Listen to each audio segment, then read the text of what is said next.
Nel giorno della visita a Venezia del presidente Mattarella, il sindaco Simone Venturini, rispondendo alle domande dei giornalisti, ribadisce la sua idea che sarebbe corretto eventualmente nei prossimi anni alzare in alcune giornate di punta la tariffa del contributo di accesso tra i 30 e i 50 euro giornalieri. Andrà presto a Roma Venturini, ma ricorda che la discussione su questo tema, più che con il capo dello Stato, sarà anzitutto con il governo. Io mi immagino di chiedere un innalzamento della soglia, che oggi è massimo di 10 euro, per poter rendere ancora più disincentivante la scelta di alcune giornate in cui le prenotazioni sono già molte. Io credo che un range tra i 30 e i 50 euro sia intelligente. La misura riguarda solo il turismo di giornata, non quindi quello che pernota in città, e l'Associazione Veneziana Albergatori si dichiara pienamente favorevole da sempre. Siamo pienamente d'accordo con il sindaco Venturini nel bisogno di rivedere una tariffazione più elevata nei momenti in cui c'è massima pressione in città, quindi una tariffa mobile con un tetto che vada tra i 30 e i 50 euro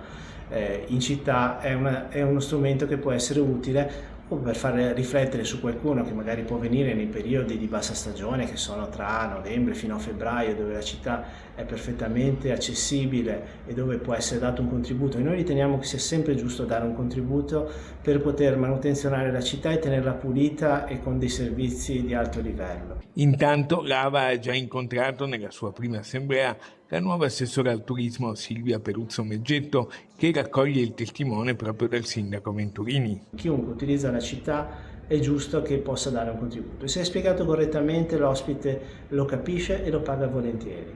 Avere una tariffa mobile che permetta di arrivare anche a tetti importanti, appunto tra i 30 e i 50 euro, permetterà ad essere o far sì che venga valorizzato davvero quel momento in cui la persona vuol venire, oppure fare una riflessione sul fatto che si può venire in un altro momento dove ci saranno delle tariffe probabilmente più convenienti.